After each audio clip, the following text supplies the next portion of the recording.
liều phân tụ nó là cứ thả chuẩn gì nhớ lên tụ ta lọt thia sẽ nhớ lên tụ nó vừa lọt dễ rong long một tụ rong đi chả na giờ giờ thì mất thả tụ rong đi chả sư lọt bê cung long với giờ cái lọt dễ lọt trở lúc chơi lúc nhung nhớ trò sổ qua sổ đùa nó xí thia họ nem long ta là thó cái này sẽ đợi luôn chỉ giờ cái nó căn nhà rong xí na chỉ nhớ lên tụ nó cứ thả cho các là một chuẩn gì cho lên đợt bê tụ cái đi xuống và tụ tua phê trâu anh này chỉ nhớ trong buồn trâu tụt xài thì một tụ lên nhiệt tua là bé tụ xuống thì nó trong giờ mong nhớ trong phố rõ sáng đó muốn chỉ dò sát cơ cầu đi, tôi cho lấy chỉ sát hàng đi, theo lấy trận khó còn, lựa phương lấy sát tua là, để chơi bé tụ xuống thì nó cho cá một lần để lấy chờ lấy mà chịu thấy rộng gì là, ta chỉ bé tụ xuống thì nó trời chịu cho cá một bàn này, tôi muốn gió tôi muốn tua lúc chơi lúc xong rồi còn trong tan trò, muốn cho nên chỉ bé sẵn tới tua còn tua ta đi ta. Ê sẽ nhớ lên tụi nó vô lò rể rong long tụi đi chả na cái giờ nó nhớ tỏ cá lúc xưa hở chơi nhung hòa liều phân tờ trà tiếp tục tụi sống tụa mong nó nâng nhớ là trò buồn rồi lúc rõ sang đầu ta lại qua rồi cho mong trò mình trai liều phân cần cầu li lỡ chỉ tàu luật thá liều phân gì đi là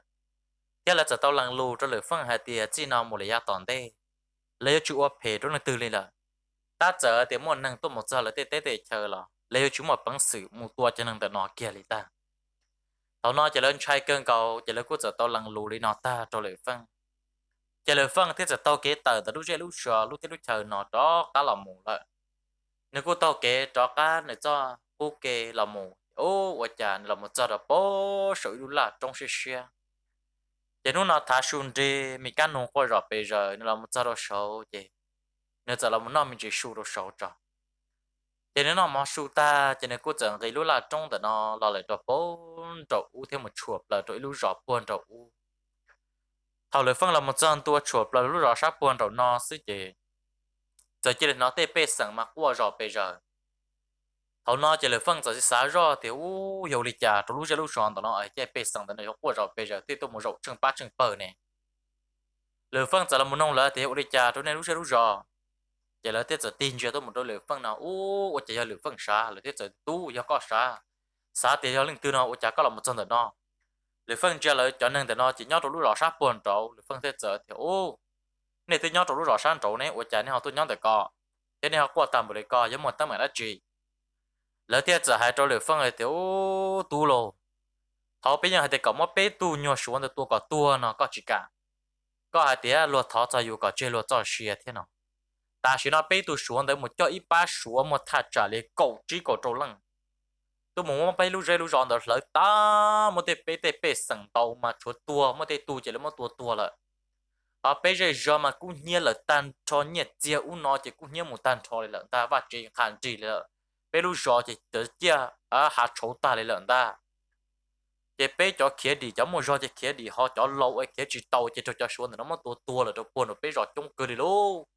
bé cho nâng chế cho chơi kiểu cho ba lia hoặc là chỗ làm mồi kiểu video vùng giá cá dây thiệt cá dây giá cá chả thiệt cá chả là xứ cho xuống nó mà bé lúc chơi lúc giòn nó lỡ tan cho đi thà trở lại cầu tới gì nó mà lỡ tan cho lại lợn ta ô lử phân tiết giờ tiệt có giống một trứng mà lỡ tiết giờ thì tiệt là mà chơi bé tên này tiết chỉ cho lâu kiểu chỉ tàu chỉ tua ta luôn chơi lâu cũng nhớ là muốn chơi bé tên nó cũng nhớ ta luôn nó lừa phân tiết giờ thì giờ nên nó nên ba thì biết chó cá mà là cho buồn đầu so nó cho nâng từ nó tiết giờ rồi lừa phân thì ô bé chuyện đó có mù rồi luôn bên trái đâu là bé tứ đi cho cái block cái tuần đâu lò bé cho cá một thắt tua thế chị tàu lên bé chuyện mù đi rồi cái thằng nó chỉ mới ở tu lùa chỉ nên cho lừa phân thế rồi lừa phân thì ô đi nó là mà tí lâu giờ thì là chỉ cả mù là thế rồi lâu là tí mù chỉ tàu thế trái bé số lấy chậu là kia chỉ tàu chị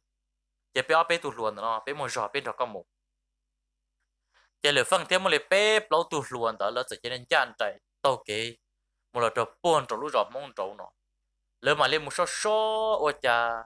cho xuống nó lỡ tới kia lại thầu tư lấy là ô cho xuống nó sợ giờ lại kia lại thầu tư thêm một trò khó tư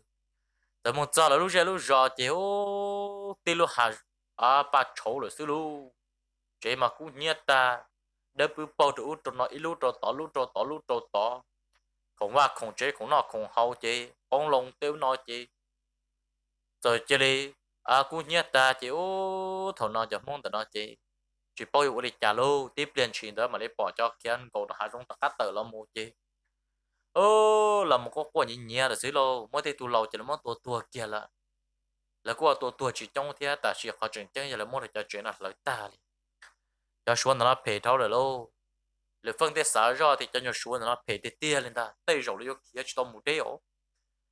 thì nhớ cái lý thầu nó chỉ le phân giờ sai ra rồi phê tên ra tên nó tôi chả mấy cho năng tự chu quân năng tự lo lại là cho buồn thì là sư le phân hai cái đó bao tu luôn nó hạt tiền nên cho cũng là cá tua một để sẽ cho lòng nó sẽ mua đã chỉ có là các là thằng để khủng na để cũng nhớ cho từ ta là chỉ cái là chỉ trong lo chúa để cho chỉ tao cũng nhớ chỉ làm món khờ ở trong đầu sư chỉ là phân tiếp lâu tu luôn đó là chỉ đi tàu kế tập là đồ sáng đó nó trời kia lúc là trong đó đồ bùa sầu để cho xuống nó như tàu kế là mua lần ta đó như tàu kế là mua là đồ bốn trụ lần ta để phân là tàu kế mua chỉ hú nu nọ để tàu kế mua yên nu ở trồng tu cho xuống nó tới một tàu là ít nu nọ lại thia chỉ là phân là chỉ một trăm đô là buồn rồi lúc đó sáng tàu cho mong là nó tiết giờ tiểu cho xuống tới nam mò là một quyền để bây giờ là cho xuống nó mua thắt trả là một trâu cổ trí cổ trâu là một trâu cổ xa lăng tiền ta ôi chả lỡ lòng quyền để bây giờ im mò lỡ mà lấy mua là cho buồn trâu là cái này dùng mua đắt chi cho mong là nó tiết giờ tiểu cho xuống là nó tốt một lỡ bây giờ cho buồn trâu mua bây giờ nâng tua trong cần cầu lên ta bây giờ một chỗ cho xuống là nó thiếu một tua bỏ chê thì cho mong là nó tiết giờ tiểu giờ bây bố thì có mà nằm một bây mỗi cho xuống là nó chạy kiền ta lì phân tiết giờ thì nếu chỉ tàu đi trả rồi cho xuống là nè cho chỉ là một bằng sự tôi một lời kia biết cho mong cho chuyện cho được buồn rồi tên non trôn trì mà cho xuống thì có giá trị cho đừng được đi nữa chơi thầu nó chơi lì phân là tiết giờ thì giờ đi nó chơi mong nó biết pin là nó mò trò chơi mong nó chơi là giờ pin là nó mò lô quý mò lì phân chỉ cho ra lì phân giờ xả ra thì tết tới mà nó chơi nhưng giờ tỷ cũng còn cầu xin ta giờ cũng là đi cho mong hai món tua bỏ chơi kia chị lâu đủ ta rồi mà cha cũng cho chơi là cho xia xa thì lấy mỗi nâng rong thế nào cha chỉ có tua món pt mong tê và tê chế thì con tê long lỡ cũng nhét ta lên nói xong nó cho mong là đã chỉ nó đã chỉ lô để phân nhau xia hàng này chị mong nói cũng chỉ cho ra ta kỳ cả tu trong sự chế lửa phân lỡ lô chàng chạy cho các trường của cho khiến tới chỉ tông chàng chạy một lượt cho bốn chỗ cho xuống nó thảo nó chỉ mấy tu cho để bắt xuống nó mà chơi tu trời thế nên giờ là một giờ là buồn trầu lúc rồi mong được sang trầu chỉ là giờ đó là một thọ trời nhau được buồn trầu là chơi plá là tôi muốn thấy là chơi plá chỉ là một thọ cho mong đợi nó cái cả cho mong đợi nó chỉ đâu chỉ mò đồ lớn nó để mà mỗi nhiều mỗi chia được cho mong đợi nó giờ lên nó cho mong nhau rồi lúc rồi nó cũng tự soi lại khó mò thì cũng cả tao mình chỉ là khó rau tôi mình cho đồng tới cho số mà thay cho câu tự lăng là một nó thầu cho số nó ta chỉ cho số tự chỉ món tao li ót cho rồi cho mong đợi nó mà cho một ship file lại xem để cho số nó ta li ta sun riêng đó cho số tự chỉ tao cái tận lúc rồi nó một nếu cho trồng tu kia lô chỉ lười phân là giờ tao chân tu nó lúc rồi nó lười phân thế giờ nông chỉ nên chơi trâu nó thì nó này nhỏ nếu phải bắt số là một chân được nó lỡ thế giờ thì bỏ cái là mà bắt số được nó chơi bỏ ta sun đỡ cho là một thọ mỏ hộp bây giờ nó là nhỏ không mấy ta su sư nó chơi tuôn trồng cá thì một lâu tụt luôn nó thế giờ sao rồi thì dễ lỡ luôn một là biết chóp bự nữa một là biết cả chim máu muốn ta lười phân lỡ giờ là một thọ chua mong cho nhà cho qua nhớ rồi để cá xa cá chế tờ lỡ giờ muốn dễ chua chỉ là giờ chỉ tàu cái mù đi luôn ít cho chỉ dễ hoặc ít cho chỉ ba hoặc ít cho khỏi để tuổi mới dễ trâu thế thế mà nó cho sủa giờ là một sao đó bồn rồi lúc cá trong lọt trời đó bồn rồi giờ là giờ là một sao đó bồn rồi quý mỏ tròn trâu nữa nè chế thầu lời phân thế cái tàu kia là lâu lần đó nó tàu kia tàu một chế là tàu kia là một chế món tu chế là một chỉ tàu trợ thế dù tàu sơ kia là một thế là một im mò vô can tu chế là giờ một chùa kia rồi bồn rồi uốn ta ôi cha cho sủa nó nhập có sở kế một là chuyên tế xứ sai rồi là tê tờ trở chia muốn chạy rồi bây giờ để tức là một số nó im mà giờ biết lòng rõ rồi thì biết trả lại ta thầu nó chỉ là chỉ trời mùa lố được phân là chơi bao thôi là thia sai rồi thì giờ biết chỉ là trời nó một xứ mà chơi bây giờ chơi bao tuaเลยlô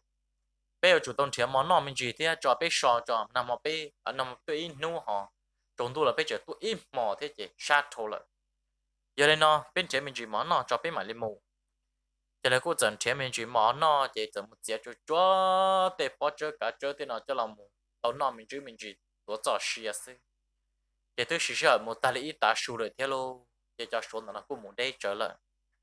giờ là giờ chỉ để trả cá trở cá mù thế trở trở cá mù giờ cho số nó giờ là một giờ rồi bốn rồi u rồi luôn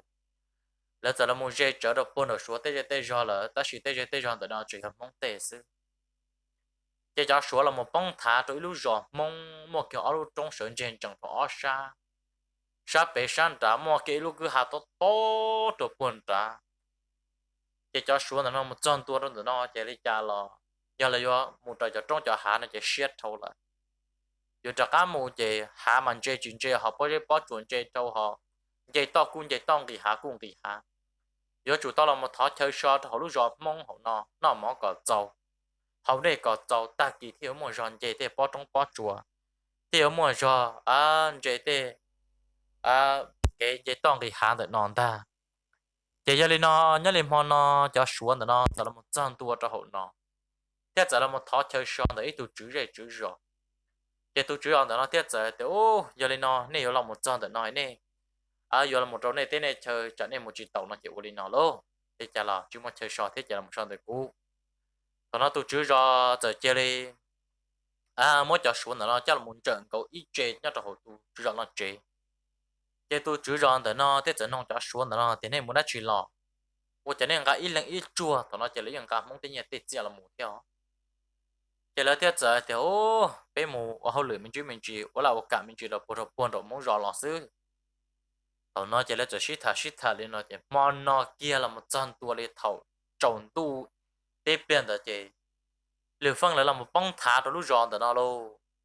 了晒个这中下嘛，转的地的包的地着地了是，刘峰包kia là hạt tiền lấy cha mò nó cho xuống nó yêu chủ tàu son nó là cho khó lấy một chỉ tàu trồng tu là trong chùa một khó chùa để cho cha thế nào mình tàu hàng cho xuống nó giờ lấy món món tu mình chỉ là cờ bông xí lấy cha mò nó lấy yêu chủ một pin nó lần ta chính là bao tu luồng gan nã bé lòng một chân tu nông cái ý gì cái tiền nó thì ô bộ ta bố mới cho xuống là một chân nó ở thế giờ thì ô mua là mà cho xuống được lòng một pin đó bé và chữ rõ chế bé cứ tin là nó thế giờ thì giờ lên nó ở chỗ này họ nông cho xuống thế này họ bao cho xuống rồi nó cái liệu phân thế hai lên nó ta cho xuống rồi nó chỉ cho nên xếp thì là một bé lu rõ mong cho buồn rồi lỡ cũng nhẹ tan cho mong tua ta lại là mà ta chỉ nó bé lọt chân nó bé chỗ là một chân nữa mà bây giờ là thó có một hai tụi chữ rõ tôi cũng cho chữ rõ thấy bia cái tụi cứ tin nó thế giờ thì ô bỏ một chân bỏ đi cò mà cái tụi nó chỉ liệu phân thế giờ thì một chân là mà giờ chỉ một chân ở bên bao chi lần nó rồi trời tụi đã chỉ nó chỉ ô tụi cái tiền nó thiệt giờ thì ô nó là mà có hai lấy có là tàu cơ giờ chỉ cho tụi cái tiền nó gian trải là một trò bể tụi chủ yếu lúc chế giờ khu chủ yếu thì ô chủ yếu có tôi mình chỉ là nói bé thả lối mình chỉ nó giờ tụi chủ yếu thiệt giờ thì ô lò có vấn đề của mình là cá tua giờ tụi cái tiền nó trả cả một trăm đô nó lử phân tức là một khu cho nên nhớ cho hậu rồi nó ở bên lần cho nên bao ta giờ là giờ tôi một giờ ta rồi shit thản đấy tỏ tiếp tiền chỉ chủ rõ tôi chân tôi chủ rõ thiết giờ thì ô nếu mà đã chỉ cho lúa giờ lửa phân thiết giờ thì cú luôn bề hú lửa phân nó cú nhớ là cho bốn chỗ thế rồi nên cảnh họ cú công bề đua lại thia mà cho xuống là nó dễ cho phê cần cầu na cho xuống là một sọt có và có chuyện đó nó là tao mà bề lú rõ mong lo cần cầu nhớ được bốn chỗ lại cú nhẹ ta cho lúa chỉ lúa từ kia đi ta cho lâu chạy tua cú nhẹ ta ít khó là cho xuống nó chỉ mua bê tê mong tê con tê lòng lỡ tí xí bỏ chơi rồi thia để chăm bỏ cứ lo lý lo mất lỡ cũng nhẹ ta lại lắm mà ta xí nó cho muốn nhớ được buồn đâu chọn nhẹ hàng đi nữa bê cho xuống nó làm tổ on nụ kia nó chỉnh cầu lại lê cha là nó làm một son được có chế lại chế rồi nó có chủ rồi có ở chủ cả các lúc chế nữa mà nung mò nó kia cũng xí các lúc chế nó một lỡ cho xuống nó có tua tan tròn ta ô chủ rõ thế giờ thì ô tu cho xuống nó tới chỉ tao một chỉ thầu thôi bây giờ mong nhá trầu nó nè trả cậu đi cò cho xuống nó trả cá một giờ tết giờ chờ nè là chỉ tàu xe để tụ để trả được bây lúc rõ nó bây giờ đi trả lửa phân theo giờ thì có cho bông xia mà lý chả là món nó cũng chỉ phụ ít tu sửa nó đi cái lên ta họ nhớ lấy thầu nó thì ô tụi giờ chủ rồi nó theo giờ thì ô giờ biết ô đi nó trồng trái hàng là bố lấy cha trâu là bố thầu nó chỉ lửa phân theo giờ thì giờ chao tụi đó chỉ cho xuống nó tua biết cho nên tua trong tầm nó mới vào sẽ lấy mới con lồng lấy ta lại có trở thì cha đi chả nhớ lấy thầu nó chỉ tụi chủ rồi nó giờ hai trâu lửa phân hai thì ô tu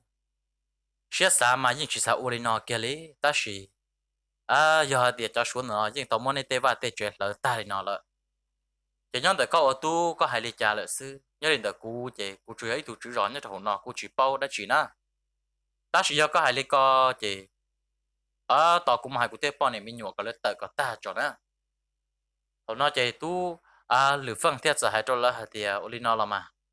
nên một hai cháu lúa nhất thằng sẽ hậu rõ nó sẽ một trở lần na ba điểm ba cử tế chỉ khó giờ lớp một hai cháu lúa nhất thằng nó chỉ thà trả lại mua câu tới lần thiên thà chỉ nhớ cái là trò mò nó chỉ tụi chú rò trò mò cho xuân nó ta chỉ tụi chú rò nó sẽ hay đi nó cho xuân nó này một đã chỉ lọแล้วเดี๋ยวเจอเดี๋ยวเป้หมอละโอหลัวละเดี๋ยวเป้หลับหมดจันแต่นอซื้อเดี๋ยวตจูรอเที่ยวเจอเดี๋ยวยันในจีตหมอเพจเรื่องตื่นดัวรอเลยปอเดี๋ยวเที่ยวเจอเดี๋ยวเป้จีตเป้หมอละโอหลัวได้โอหูหล่อซื้อเดี๋ยวตจูรอเที่ยวเจอเดี๋ยวยันเล่นเติมมาจงเลยละมาvì đó khó thì mới cho số tôi cho bé tê tê tê chờ chỉ những tôi chỉ chuẩn ra cho chỉ chuẩn dùng được bé tê này chỉ bé sang trái bia này họ giờ cho tôi mua linh tờ sứ chị thì họ dùng trâu bé bộ công bộ bé thế lại cho khó này là một số được bé trái bia tê bé sang họ xa thì giờ bé tổng xuyên ở này thế nàoแล้วเดี๋ยวจะเดี๋ยวจอเชียถ้าเช่าเขาก็จะชิบัวbéตัวมัวเราหลัวละbéตัวยาตัวจังซื้อไอ้béจิตตวริจาเรื่องตื่นนะchỉ cho nên nó kiến thầu nó chỉ chú rõ chậm chi tiết đâu chú rõ bọn nhẹ tiết tuần chạy tiết ở thủ tu hay tiết mòn nó nên một nhau trong đặt xin giờ được chế na mòn nó mà tê rồi bây lúc lúc chế nó nên một không chừng chẳng đã trường ta có ta một nên một không nhẹ chia tê nó cả có ta nữa ở tê không xí tê nó sẽ chỉ cá liền tỏ cá nó tê tiết mà nó tiết ta rồi bây mà là xí sâu nhiên là một chuyện gì thằng nó giờ chú rõ bao nhiêu giờ hay có gì, chắc có hay chơi tam bộ nó, chú rõ thế giờ thì có lòng cú xí mà, qua đi chắc có yếu linh ta, để chú rõ thế giờ hay cho xuống nó thì món nó này lọt trong thế chế, lọt chỉ cho giàu làm nhau thế chế, cho cú cho nên bao nhiêu mình nhiều tú xe là một số đồng trả và chín giờ là chế chỉ ít là cũng mà thằng này bữa, này cả chuyện nhau này tôi hiểu na, để cho xuống thế giờ thì yếu linh ta là mà, có một hồi lực các chuyện muốn tao, để bên nhau bên đó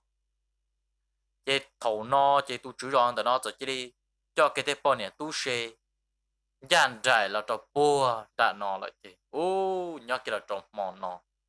tu chủ rong là muốn cho cái là nhớ chế chủ rongจะให้ตัวละเดียchế có khâu lá thì phải phê sữa này là nhớ ấy này cả chuyện nhớ thì ấy cũng sợ khó chế mình chỉ cho nó này chế có khâu lá chế cho nên xuống nó thiết giờ thì tao là chỉ thở là những tao cơ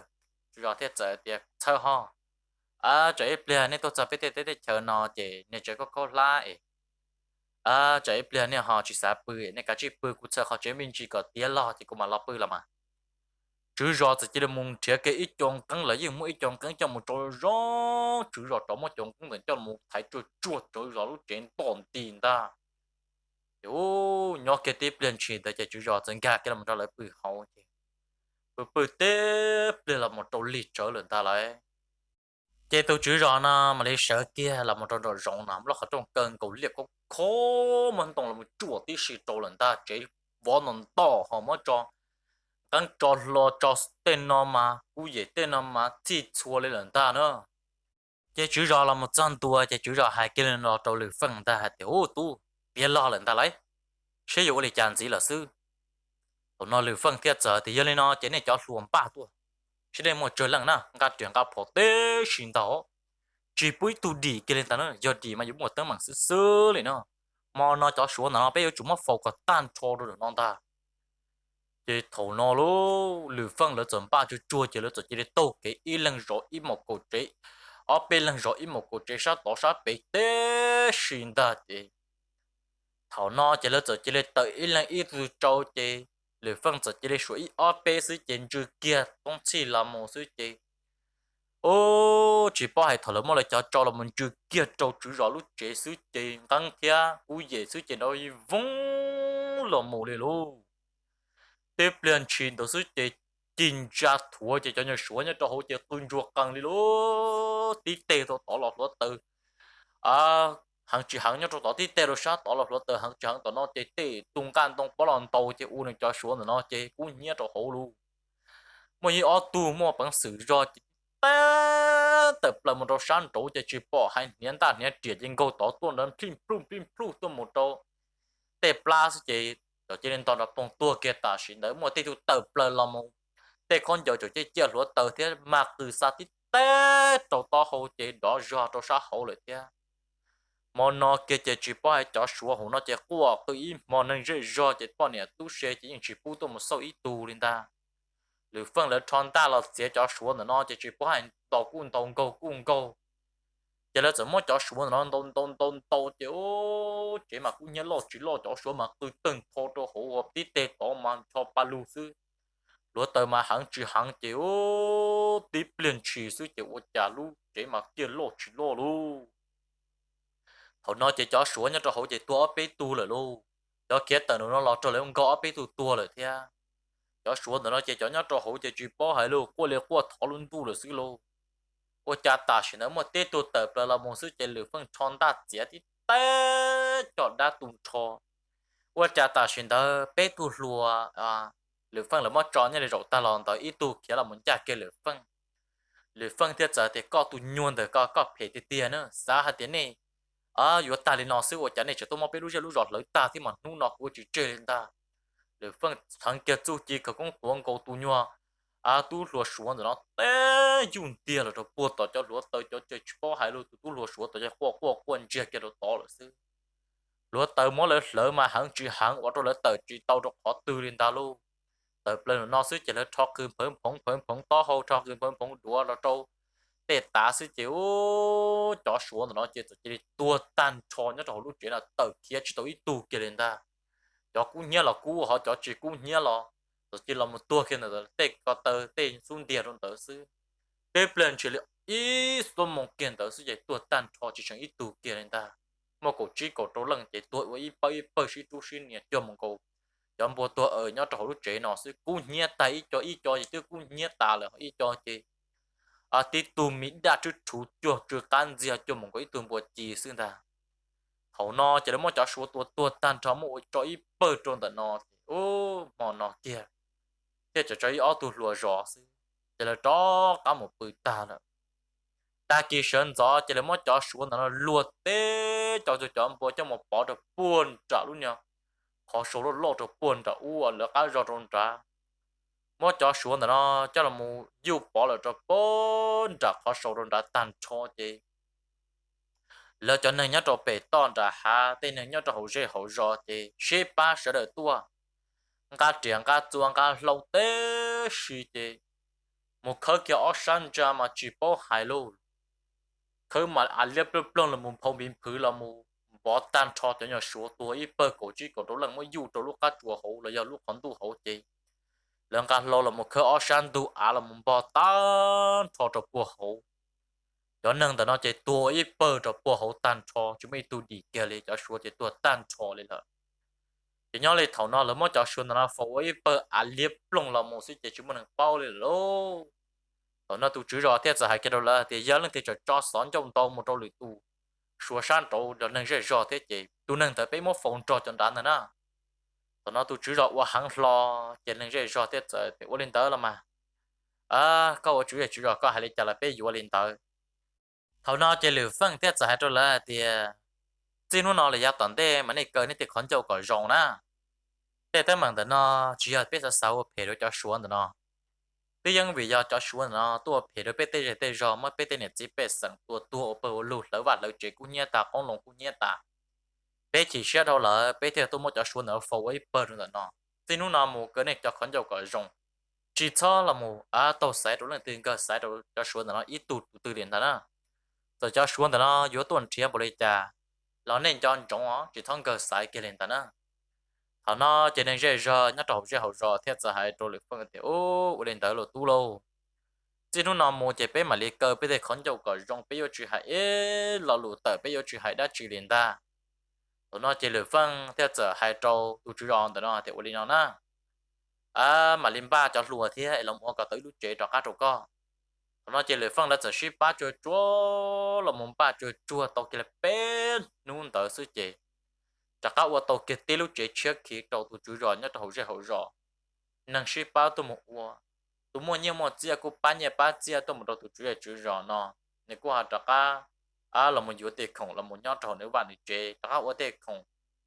tụi mua nó là cũng cả tôi bố tụi chữ rõ được kia chỉ nhớ cái là tàu bé núp đâu nó cho tàu cá là tự qua tàu tụi chữ rõ nó lúc chơi ta là chơi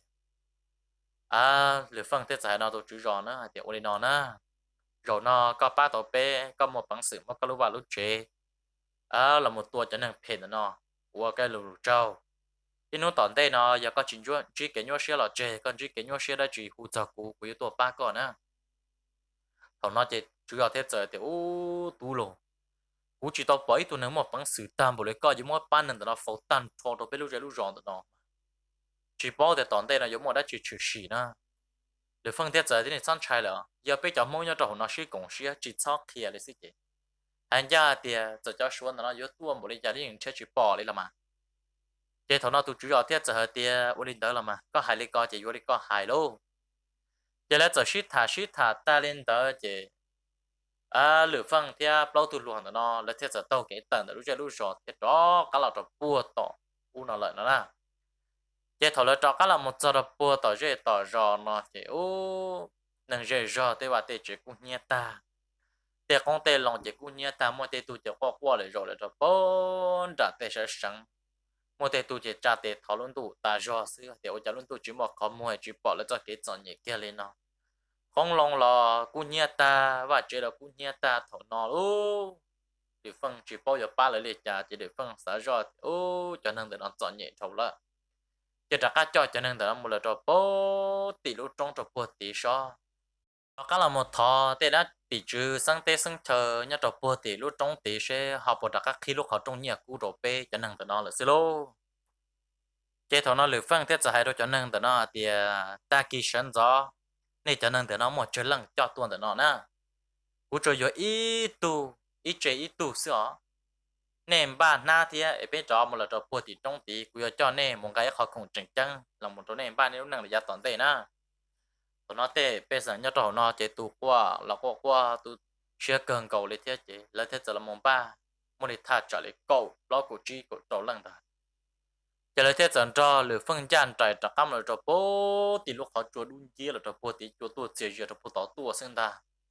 họ lừa phân là một trăm tua lừa phân giờ chế lỡ kia tàu ít tụ xa chế lỡ kia bên chuồn tới tan thọ lừa phân thọ kia tê sang chờ đã tỷ trừ sang tây sang chờ đợt nọ thì có khi lúc họ đông nhà cũ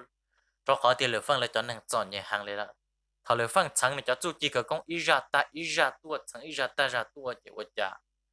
giờ chỉ lấy bỏ ý cho đua trà đu là dân dân ra được bố tỏ lúc họ chùa tỏ tua chỉ là thế trận cầm chờ tỏ lúc họ chùa nó mà nhiệt lính nhiệt cú xí lô lựa phân thế giờ thế này cho cả đồng tàu thì nhà chuông cả trong nhà nhà chuồng cá trong nhà xí xí na nên cá tàu này chỉ tàu của nó giống như vậy nè thì giờ này nó mới cho chỉ là cố整tại mình chỉ sư chỉ là cố整là một tàu